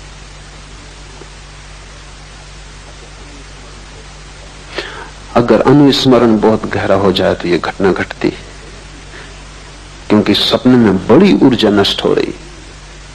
तुम्हारे सपने मुफ्त तुम्हें नहीं मिले, उनमें है कुछ भी नहीं, लेकिन कीमत बहुत चुकानी पड़ी, क्योंकि रात भर तुम सपना देखते हो। अभी सपने पर बड़ी वैज्ञानिक शोध होती है। तो वैज्ञानिक कहते हैं कि रात में हर आदमी, साधारण स्वस्थ आदमी, कम से कम 8 सपने देखता है, और एक सपने का अंतराल करीब करीब 15 मिनट का होता है। एक सपना 15 मिनट। तो 8 सपने का मतलब हुआ कि कम से कम 2 घंटे रात सपना देखा जा रहा है। और ये बिल्कुल सामान्य स्वस्थ आदमी जिसमें कोई मानसिक विकार नहीं, ऐसा आदमी खोजना मुश्किल है। आम आदमी तो रात के 8 घंटे की नींद में करीब करीब 6 घंटे सपना देखता है। ये 6 घंटे जो सतत सपने की धारा भीतर चल रही है, इसमें तुम्हारी शक्ति नष्ट हो रही है। ये मुफ्त नहीं है, ये तुम खरीद रहे हो अपने जीवन को देकर। मंत्र इस शक्ति को राम में केंद्रित कर लेता है, या कृष्ण में, या क्राइस्ट में, या ओंकार में, कोई भी शब्द काम दे देगा। कोई जरूरत नहीं है भगवान का नाम, खुद का नाम भी अगर तुमने दोहराया तो काम दे देगा। अंग्रेज कवि हुआ टेनिसन, उसने अपने संस्मरणों में लिखा है कि मुझे बचपन से ही न मालूम कैसे ये हो गया कि जब मुझे नींद ना आती थी तो मैं अपने को जोर जोर से कहता था टेनिसन टेनिसन टेनिस, और मुझे नींद आ जाती। फिर मुझे तरकीब हाथ पड़ गई कि जब भी मैं बेचैन होता तो मैं भीतर कहता टेनिसन टेनिसन टेनिसन, मेरी बेचैनी खो जाती। फिर मैंने इसका मंत्र बना लिया। अपना ही नाम भी अगर तुम लोगे तो उतना ही लाभ हो सकता है, हालांकि होगा नहीं, क्योंकि तुम्हें अपने नाम पर उतना भरोसा नहीं हो सकता। बाकी फर्क कुछ भी नहीं। राम कहो, रहीम कहो, उससे कोई फर्क नहीं पड़ता। कोई भी नाम हो, उससे कोई फर्क नहीं पड़ता। सवाल नाम का नहीं, शब्द सभी एक जैसे हैं और सभी नाम परमात्मा के। तुम्हारा नाम भी, कोई भी एक शब्द को पकड़ के अगर दोहराया जाए तो उसका एक संगीत भीतर पैदा हो जाता है, एक ध्वनि पैदा हो जाती। उस ध्वनि में स्वप्न की जो ऊर्जा है वो लीन हो जाती। मंत्र स्वप्नों को नष्ट करने के उपाय हैं। उनसे कोई परमात्मा को नहीं पाता, लेकिन स्वप्न को नष्ट करना परमात्मा को पाने के मार्ग पर बड़ा कदम है। मंत्र एक प्रक्रिया है, एक विधि है, एक औजार है, एक हथौड़ी है, जिससे हम सपनों को चकनाचूर कर देते हैं। और सपने भी क्या है, शब्द हैं, इसलिए शब्दों की हथौड़ी उन्हें चकनाचूर कर सकती है। उनके लिए कोई लोहे की असली हथौड़ी भीतर ले जाने की जरूरत भी नहीं। नकली है, नकली हथौड़ी काम कर देगी। नकली बीमारी के लिए असली दवाई हमेशा खतरनाक है। नकली बीमारी के लिए नकली दवाई ही उचित होती, क्योंकि वही उसको नष्ट कर सकती है। स्वप्न क्या है, विकल्प है। और मंत्र क्या है, मंत्र संकल्प है। वो भी विकल्प का ही एक रूप है, लेकिन स्वप्न बदलते हुए हैं, क्षणभंगुर है। मंत्र सतत है और एक ही है। धीरे धीरे सभी स्वप्नों की ऊर्जा मंत्र में लीन हो जाती। और जिस दिन रात्रि में नींद में भी स्वप्न ना आए, मंत्र चलने लगे, तुम समझना कि तुमने स्वप्न पर विजय पा ली। तुम समझना कि तुम्हारा सपना टूटा, सत्य शुरू हुआ। उसके बाद सुसुप्ति में प्रवेश हो सकता है। लेकिन तुम उल्टा ही कर रहे हो। तुम विकल्पों को शक्ति देते हो। तुम्हारे भीतर व्यर्थ के विचार चलते हैं, उनको भी तुम साथ देते हो। बैठे हो खाली तो यही सोचने लगते हो कि अगले इलेक्शन में खड़े हो जाएं। फिर सपना शुरू हुआ। फिर राष्ट्रपति से हुए बिना काम नहीं चलेगा। फिर तुम सपने में राष्ट्रपति हो जाते हो, स्वागत समारोह हो रहे हैं और तुम इस सबको रस ले रहे हो। और तुम कभी भी नहीं सोचते कैसी मूढ़ता है, क्या तुम कर रहे हो। तुम एक व्यर्थ के विकल्प को ऊर्जा दे रहे हो, साथ दे रहे हो। और ऐसे ही व्यर्थ के विकल्पों से भरा हुआ तुम्हारा चित्त है। अगर हम आदमी के जीवन की पूरी खोजबीन करें तो 99% इसी तरह के सपनों में खो जाता है। धन के सपने, साम्राज्य के सपने, शक्ति के सपने। तुम पा भी लोगे तो क्या मिलेगा। अमेरिका का एक बहुत प्रसिद्ध प्रेसिडेंट हुआ, काल्विन कूलिच। बड़ा शांत आदमी था, भूल से ही वो राष्ट्रपति हो गया। क्योंकि उतने शांत आदमी उतनी अशांत जगहों तक पहुंच नहीं सकते।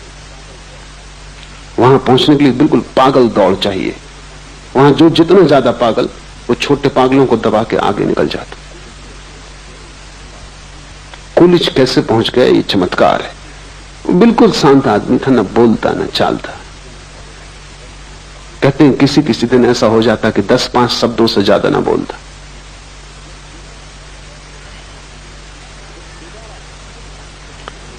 जब दोबारा फिर राष्ट्रपति के चुनाव का समय आया तो मित्रों ने कहा कि तुम फिर खड़े हो जाओ। उसने कहा कि नहीं।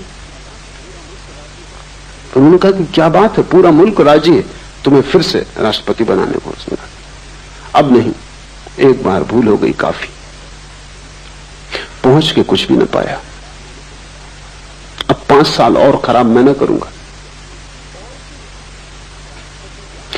और फिर राष्ट्रपति के आगे बढ़ती का कोई उपाय भी नहीं है। जो रह चुके, अब उसके आगे जाने की कोई जगह भी नहीं है। जगह होती आगे तो शायद सपना बना रहता। इसलिए तुम्हें पता नहीं, जो लोग सफल हो जाते हैं सपनों में, उनसे ज्यादा असफल आदमी खोजना मुश्किल है। क्योंकि सफलता के आखिरी कगार पर उन्हें पता चलता है जिसके लिए दौड़े, भागे, पा लिया, यहां कुछ भी नहीं है। यद्यपि अपनी मूढ़ता छिपाने को वो पीछे जो लोग अभी भी दौड़ रहे हैं उनकी तरफ देख कर मुस्कुराते रहते हैं, हाथ हिलाते रहते हैं, विजय का प्रतीक बताते रहते हैं। वो हार गए और विजय का प्रतीक बताते रहते हैं जो पीछे ना समझ अभी और दौड़ रहे हैं। अगर दुनिया के सभी सफल लोग ईमानदारी से कह दें कि उनकी सफलता से उन्हें कुछ भी ना मिला है, तो बहुत से व्यर्थ सपनों की दौड़ बंद हो जाए। लेकिन ये उनके अहंकार के विपरीत है कि वो कहें उन्हें कुछ भी नहीं मिला। पीछे तो वो यही बताते रहते हैं कि उन्होंने परम आनंद पा लिया है। वो जिसकी पूंछ कट गई हो वो दूसरों की पूंछ कटवाने का इंतजाम करता रहता, अन्यथा पूंछ कटा अकेला होगा तो बड़ी गिलानी होगी, सबकी कट जाए।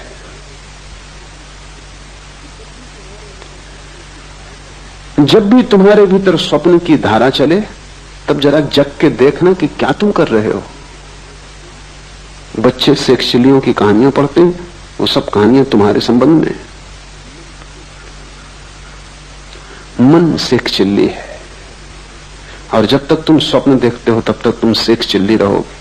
सेक्सचिल्ली का मतलब व्यर्थ के सपने देख रहा है और उन सपनों को सच मान रहा है।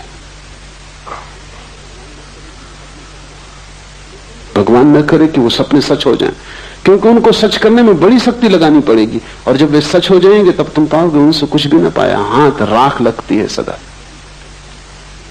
इस संसार की सभी सफलताएं राख में बदल जाती, लेकिन जब तक राख हाथ में आती तब तक जीवन हाथ से निकल चुका होता है, लौटने का उपाय नहीं होता। और तब तो सिर्फ छिपाने की बात रह जाती है कि लोगों से छिपा लो कि तुम्हारा जीवन व्यर्थ नहीं गया, तुम बड़े सार्थक हो गए हो, तुमने कुछ पा लिया है। विकल्प ही स्वप्न है, इन विकल्पों को शक्ति मत देना। और जब भीतर स्वप्न चले तब हिला के अपने को जगा लेना और स्वप्न को तोड़ देना जितने जल्दी हो सके। मंत्र उपयोगी हो सकता है स्वप्न को तोड़ने। मंत्र के संबंध में हम आगे विचार करेंगे, कैसे मंत्र कारगर हो सकता है। मंत्र निश्चित ही स्वप्न को तोड़ देता है। और अविवेक अर्थात स्वबोध का अभाव सुसुप्ति है, और जहां सभी कुछ खो जाता है, कोई विवेक न रह जाता, कोई होश नहीं रह जाता, न बाहर का कोई होश न भीतर का कोई होश, जहां तुम सिर्फ एक चट्टान की भांति हो जाते हो गहन तंद्रा में।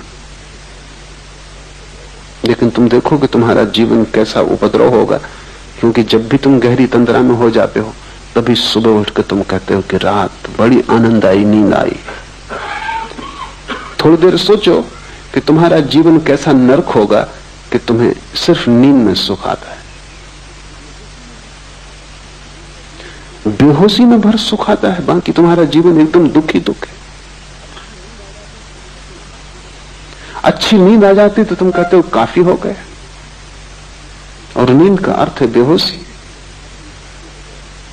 लेकिन ठीक ही है, तुम्हारे लिए काफी हो गया, क्योंकि तुम्हारी पूरी जिंदगी सिर्फ चिंता, तनाव, बेचैनी के अतिरिक्त और कुछ भी नहीं। उसमें तुम आराम कर लेते हो थोड़ी देर के लिए तो तुम समझते हो सब पा लिया, जबकि वहां कुछ भी नहीं है। नींद का अर्थ है कि जहां कुछ भी नहीं, न बाहर का जगत है न भीतर का जगत है, जहां सब अंधकार में खो गया। हाँ, लेकिन विश्राम मिल जाता है। विश्राम लेके भी तुम क्या करोगे? सुबह तुम फिर उसी दौड़ में लगोगे। विश्राम से जो शक्ति तुम्हें मिलती है तुम उसे नए तनाव बनाने में लगाओगे, नई चिंताएं डालोगे। रोज तुम विश्राम करोगे और रोज तुम नई चिंताएं डालोगे। काश तुम इतनी सी ही बात समझ लो कि नींद में जब इतना आनंद मिलता है, बेहोश तंद्रा में जब इतना आनंद मिलता है, क्यों? क्योंकि वहां कोई तनाव नहीं है, वहां कोई चिंता नहीं है, वहां तुम भूल गए सब उपद्रव।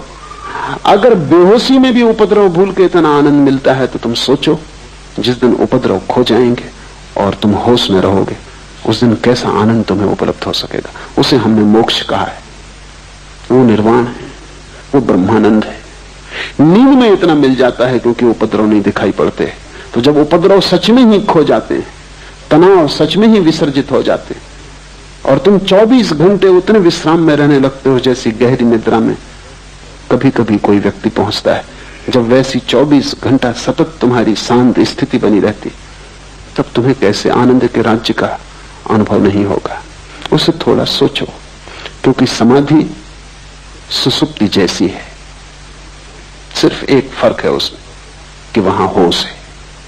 तुरीयावस्था सुसुप्ति जैसी है, सिर्फ एक फर्क है कि वहां प्रकाश है और सुसुप्ति में अंधकार है। समझो कि तुम्हें एक स्ट्रेचर पर बेहोश अवस्था में इस बगीचे में लाया जाए, सूरज की किरणें तुम्हें छुएंगी, क्योंकि सूरज की किरणें बेहोश नहीं, बेहोश तुम हो। हवाओं के झोंके तुम्हारे ऊपर से गुजरेंगे, हल्की थपकियां देंगे, क्योंकि वे बेहोश नहीं, बेहोश तुम हो। फूल की पखरियों से गंध तुम्हारे नासापुटों तक आएगी, क्योंकि फूल बेहोश नहीं, बेहोश तुम हो। सुबह की पड़ी हुई ओस की ताजगी तुम्हें छुएगी, क्योंकि ओस बेहोश नहीं है, बेहोश तुम हो। सब घटित होगा, लेकिन तुम्हें कुछ भी पता नहीं है। 2 घंटे बाद जब तुम होश में आओगे, तुम कहोगे बड़ा विश्राम था। इस विश्राम में उस ओस का भी दान होगा, फूल की गंध का भी, सूरज की किरण का भी, हवा के झोंकों का भी, लेकिन उनका तुम्हें कुछ भी पता नहीं।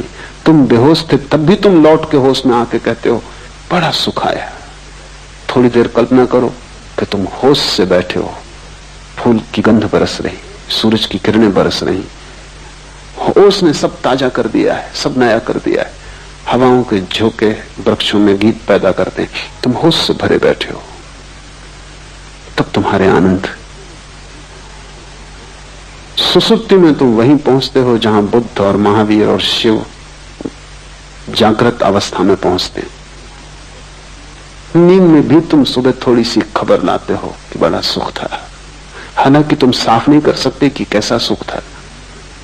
तुम कुछ बता नहीं सकते, कुछ व्याख्या नहीं कर सकते, कुछ स्वाद की खबर नहीं दे सकते। नींद में गहरी, लेकिन फिर भी तुम सुबह थोड़ी सी ताजगी लेके आते हो।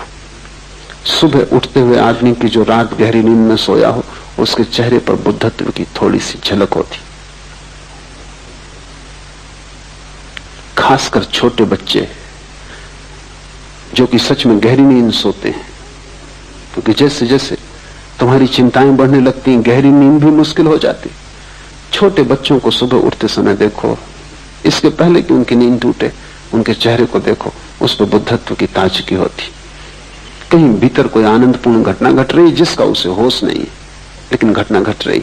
सुसुप्ति में सब तनाव खो जाते, लेकिन विवेक नहीं होता, और समाधि में, तुरीयावस्था में सब तनाव खो जाते हैं और विवेक होता है। विवेक धन सुसुप्ति बराबर समाधि, और तीनों का भोक्ता वीरेश कहलाता है। जागृत को, स्वप्न को, सुसुप्ति को, तीनों का भोक्ता, तीनों से जो पृथक है, तीनों से जो अन्य है, तीनों से जो गुजरता है, तीनों को जो भोगता है लेकिन तादात्म्य नहीं करता, जो तीनों के पार जाता है लेकिन अपने को अन्य मानता है, तीनों से भिन्न जो है वही वीरेश है। वीरेश का अर्थ है वीरों में वीर है, महावीर है। वीरेश शिव का एक नाम है। हमने महावीर उन्हीं पुरुषों को कहा जिन्होंने समाधि पा ली।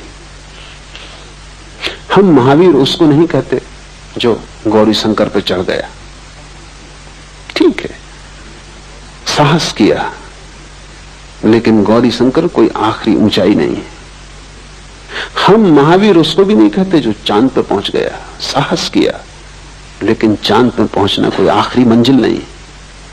हम तो वीरेश उसे कहते हैं, महावीर उसे कहते हैं जिसने आत्मा को पा लिया, जिसने परमात्मा को पा लिया, क्योंकि परमात्मा से और ऊंचा गौरी शंकर कहां, और परमात्मा से और आगे मंजिल कहां। जिसने आखिरी पा लिया, हम उसी को महावीर कहते हैं। उससे कम पर हम राजी नहीं है, क्योंकि चांद पे पहुंच के क्या होगा? चांद पे पहुंच के सिर्फ और आगे पहुंचने के रास्ते खुलते हैं। अब मंगल पे पहुंचना होगा। मंगल पे पहुंच के क्या होगा? अनंत विस्तार है। हम महावीर उसे कहते हैं जो वहां पहुंच गया जिसके आगे अब पहुंचने को कोई जगह ना बची। और क्यों कहते हैं महावीर उसे? क्योंकि उससे बड़ा कोई दुस्साहस नहीं है। स्वयं को पा लेने से बड़ा कोई दुस्साहस नहीं है। उससे बड़ी कोई साहसिक अभियान नहीं है, क्योंकि उसके मार्ग पर जितनी कठिनाइयां हैं उतनी कठिनाइयां किसी मार्ग पर नहीं। उस तक पहुंचने में जितनी तपश्चर्या से तुम्हें गुजरना पड़ेगा और कहीं पहुंचने में वैसी तपश्चर्या से नहीं गुजरना पड़ता। स्वयं की यात्रा सबसे दुर्भर यात्रा है, वो खडक की धार है। शायद इसीलिए तुम स्वयं से भागे हुए हो और संसार में अपने को यहां वहां उलझा रहे हो। शायद इसी कारण आत्मज्ञान की बात मन को पकड़ती भी है, फिर भी तुम हिम्मत नहीं जुटाते। कहीं कोई डर पकड़ लेता है। कठिन है, अकेले जाना होगा। सबसे बड़ी कठिनाई तो यह है कि दुनिया में सब जगह तुम किसी के साथ जा सकते हो, सिर्फ एक जगह है जहां तुम्हें अकेले जाना होगा। वहां पत्नी साथ ना होगी, भाई साथ ना होगा, मित्र साथ ना होगा, गुरु तक भी वहां साथ नहीं हो सकता, सिर्फ इशारा कर सकता है। बुद्ध ने कहा है, बुद्ध इशारा करते, जाना तुम्हें होगा। और अकेले होने में डर लगता है। और चारों तरफ इतने लोग हैं, इतने सपने हैं, सपनों में कई तो बड़े मधुर सपने हैं, उनमें बड़ा रस है। उन सबको तोड़कर, इस सब सपने के जाल को गिराकर सत्य की यात्रा पर थोड़े से दुर्लभ लोग निकलते हैं। उनमें से भी बहुत से बीच यात्राओं से वापस लौट आते हैं। लाखों में एक उस यात्रा पर जाता है, क्योंकि बड़ी कठिन है, और लाखों जाते हैं, उनमें से कोई एक पहुंच पाता है। इसलिए हमने उस अवस्था को वीरेश कहा है। 3 के पार जो चौथा तुम्हारे भीतर छिपा है, वही गौरी शंकर है। वहीं पहुंचना है। और पहुंचने का रास्ता यह है कि तुम जागने में और जागो। अभी तुम कुनकुने हो, जलती हुई लपट हो जाओ जागरण की, ताकि ये लपट स्वप्न में प्रवेश कर जाए। स्वप्न में भी जागो ताकि स्वप्न टूट जाए। स्वप्न में इतने जागो कि जागने की एक किरण सुसुप्ति में भी पहुंच जाए। बस जिस दिन तुम सुसुप्ति में दिया लेके पहुंच गए, तुमने वीरेश होने का द्वार खोल लिया। तुमने मंदिर पर पहली दस्तक दी। आनंद आनंद है, लेकिन बीच का मार्ग चलना ही पड़े, कीमत चुकानी ही पड़े। और जितना बड़ा आनंद पाना हो, उतनी बड़ी कीमत चुकानी पड़ेगी। सस्ता कोई सौदा नहीं हो सकता। बहुत लोग सस्ते सौदे की कोशिश भी करते हैं, बहुत लोग शॉर्टकट खोजते हैं। उनको शोषण करने वाले गुरु भी मिल जाते हैं जो कहते हैं कि बस इससे सब हो जाएगा, कि तुम ये ताबीज बांध लो, कि तुम मुझ पे भरोसा रखो, बस कि तुम दान कर दो, पुण्य कर दो, कि तुम मंदिर बना दो। ये सब सस्ती बातें हैं, इनसे कुछ हल होने वाला नहीं। इनसे सिर्फ तुम धोखे में पड़ते हो। यात्रा करनी ही पड़ेगी। फिर और भी सस्ते मार्ग खोजने वाले लोग, कोई गांजा पी के सोचता है समाधि लग गई, कोई भंग खा के सोचता है कि ज्ञान उत्पन्न हो गया। हजारों साधु सन्यासी हैं, गांजा, अफीम, भंग का उपयोग कर रहे हैं। अभी पश्चिम में उनका प्रभाव बहुत बढ़ गया, क्योंकि पश्चिम में और भी अच्छे मादक द्रव्य खोज लिए गए। हसीस,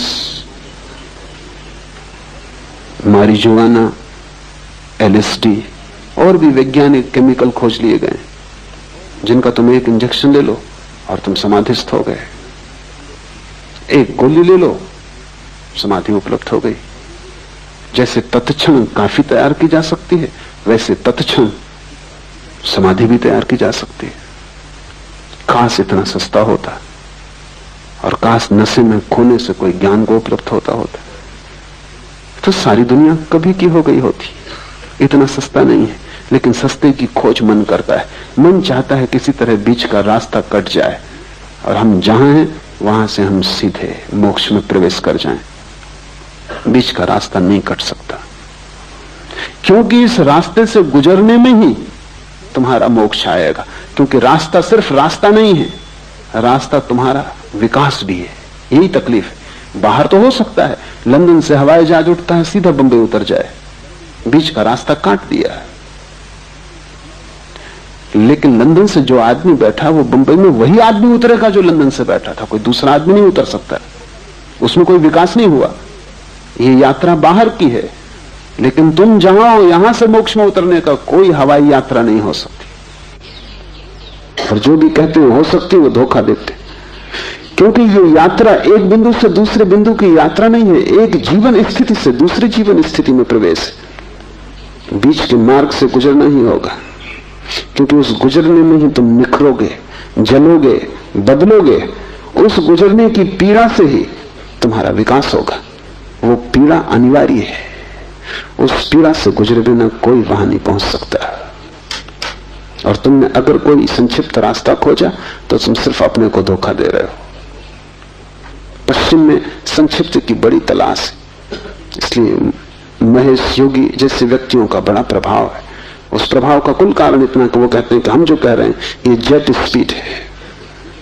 हम जो कह रहे हैं ये छोटा सा जो मंत्र है, रोज 15 मिनट कर लेने से तुम सीधे पहुंच जाओगे। कुछ और करने की जरूरत नहीं। न तुम्हारे आचरण को बदलने की जरूरत है, न तुम्हारे जीवन को बदलने की जरूरत है, न तुम्हें कुछ खोना है बाहर की दुनिया में।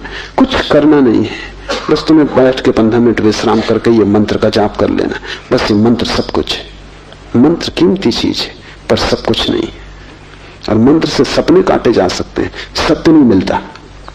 सपने काटना सत्य के मिलने के मार्ग पर एक हिस्सा है। लेकिन मंत्र कोई दोहरा के कोई समझता हो कि सब हो गया, कि कोई माला फेर के समझता हो कि सब हो गया, तो वो बचकाना है। वो भी योग्य भी नहीं है। समझ के भी योग नहीं पहुंचने की तो बात दूर है। दूभर है मार्ग, उस दूभर से गुजरना होगा। और इसलिए ये सूत्र कहता है उद्यम चाहिए, इतनी महान प्रयत्न करने की आकांक्षा चाहिए, अभीप्सा चाहिए कि तुम अपने को पूरा दांव पर लगा दो। मोक्ष खरीदा जा सकता है, लेकिन तुम अपने को पूरा दांव पर लगा दो तो ही, इससे कम में नहीं चलेगा। कुछ और तुमने दिया वो देना नहीं है, वो कीमत नहीं चुकाई तुमने। अपने को पूरा दे डालोगे तो ही कीमत चुकती है और उपलब्धि होती है। आज इतना ही।